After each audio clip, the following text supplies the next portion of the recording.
বর্ধমানে অখিল ভারতীয় বিদ্যার্থী পরিষদের কৃতি বিদ্যার্থী সংবর্ধনা অনুষ্ঠান অখিল ভারতীয় বিদ্যার্থী পরিষদের উদ্যোগে বর্ধমানে রবীন্দ্র ভবনে অনুষ্ঠিত হলো মাধ্যমিক ও উচ্চ মাধ্যমিক পরীক্ষায় সফল ছাত্রছাত্রীদের জন্য এক বিশেষ কৃতি বিদ্যার্থী সংবর্ধনা অনুষ্ঠান। বিগত বছরগুলোর মতন এবছরও এই অনুষ্ঠানে আয়োজন করা হয়, তবে এবারের আয়োজন ছিল পূর্বের তুলনায় বেশ বড়সড়। সংগঠনের জেলা সংযোজক সোহম বর্ধন জানান, বর্ধমান জেলার বিভিন্ন স্কুলে দশম ও দ্বাদশ শ্রেণীর প্রথম 15 জন করে কৃতি ছাত্রছাত্রীকে এই অনুষ্ঠানে সংবর্ধিত করা হয়েছে। সব মিলিয়ে প্রায় 250 থেকে 300 জন শিক্ষার্থী অনুষ্ঠানে উপস্থিত ছিলেন। এই সম্মান পেয়ে ছাত্রছাত্রী এবং তাদের অভিভাবকরা অত্যন্ত আনন্দিত এবং উৎসাহিত বোধ করছেন।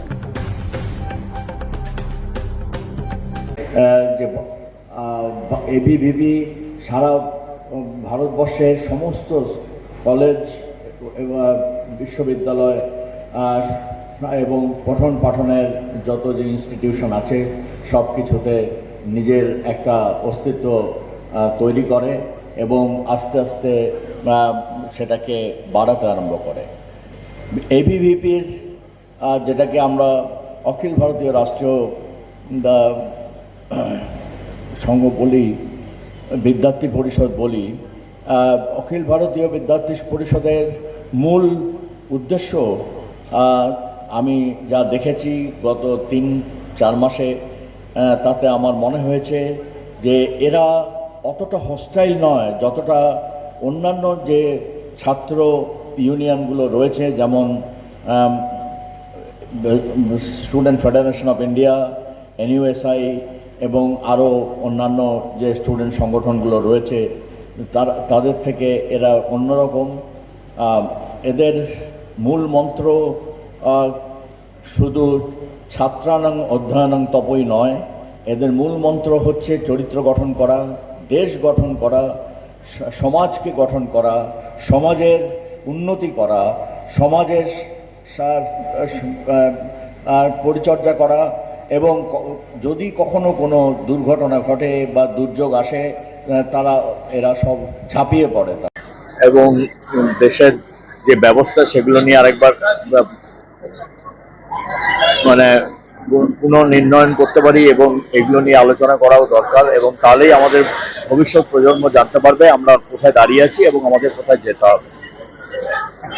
আমাদের কৃতি বিদ্যার্থী সম্বর্ধনা হলো, যারা উচ্চ মাধ্যমিকে যারা ভালো ফলাফল করেছে তাদেরকে নিয়ে অখিল ভারতীয় বিদ্যার্থী পরিষদ আজকে প্রতি বছরের ন্যায় এই বছরও কৃতি বিদ্যার্থী সম্বর্ধনা একটা আয়োজন করেছিল। তো কতজন ছাত্রছাত্রীদের এখানে মোটামুটি ছিল 250 থেকে 300 জন ছাত্রছাত্রী ছিল প্রতিটা স্কুল থেকে।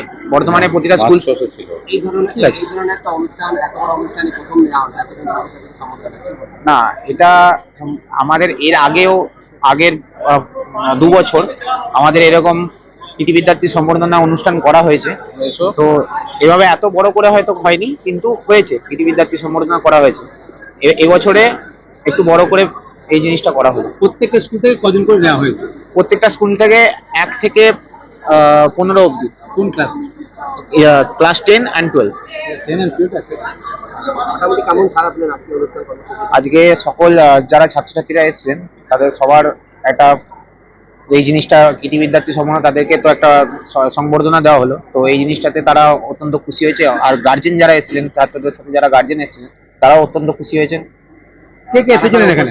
আজকে উপস্থিত ছিলেন আমাদের মাননীয় ভিসি স্যার, উপাচার্য মহাশয় বর্ধমান ইউনিভার্সিটি, আর ছিলেন আমাদের জেলা প্রমুখ রামকৃষ্ণ মহন্ত স্যার। আমার নাম সোহম বর্ধন। বর্ধমান যে সাংগঠনিক জেলা, তার জেলা সংযোজকের দায়িত্ব পালন করছি। আমাদের কর্মসূচি ছিল 10 এবং 12 ক্লাসের যে বিদ্যার্থীরা কৃতি বিদ্যার্থী পরীক্ষায় পাশ করেছে মাধ্যমিক এবং উচ্চ মাধ্যমিকের, তাদেরকে একটু সম্বর্ধনা জানানোর জন্য আমরা এই অনুষ্ঠানটি আয়োজন করেছিলাম। এই ধরনের অনুষ্ঠানের আয়োজনের কারণ?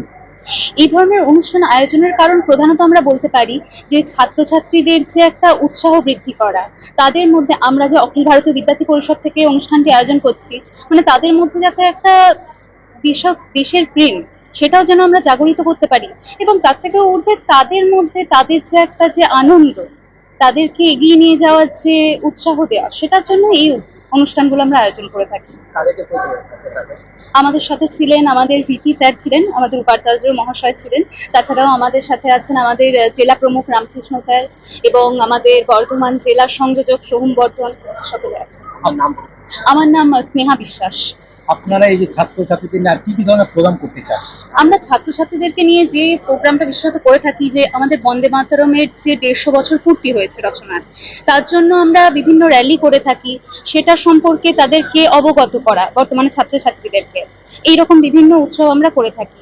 প্রধান উদ্দেশ্য হচ্ছে যেন আমাদের জাতীয়তাবোধ, দেশপ্রেম, সেটা যাতে জাগরিত হয় সমস্ত ছাত্রছাত্রীদের মধ্যে। কলেজ লেভেলে তো আপনাদের সংগঠন আছে, আপনাকে স্কুল লেভেলেও এবার আপনাদের সংগঠনকে অবশ্যই আমরা স্কুল লেভেলেও লাগছে। আর তাছাড়া আমাদের তো একটা প্ল্যান ছিল যে আমরা একটা প্রজেক্ট এখানে বলবো, মানে আমরা এখানে ওই জন্য এসেছিলাম যে আমাদের নিজেদের জিনিসটাকে শোকেস করবো। আসলে আমরা হচ্ছে দুজন মানে co-founder, আমরা একটা স্টার্ট আপ বানিয়েছি স্টেডিয়াম নামে। আমাদের একটা ভালো প্রজেক্ট আছে, আমরা কি সেটা নিয়ে বলবো? আমরা রক্তলা মনোহর কাছ থেকে এসেছি। ভালো লাগছে, আর আমি এই সুবর্ণ পেনে অনেক কিছু পেয়েছি। আর কি নাম তোমার? প্রীতি ঘোষাল। এতে আরো কত উৎসাহ বাড়ে পড়াশোনা করতে এই ধরনের একটা আরো অনেক বেশি উৎসাহ বাড়ছে, আরো পড়াশোনার ইচ্ছাও হচ্ছে। কিসের জন্য সম্মাননা পেয়েছে? হ্যাঁ, কিসের জন্য সম্মাননা পেলে? উচ্চ মাধ্যমিক। হ্যাঁ, ভালো হয়েছে। Rampur high school.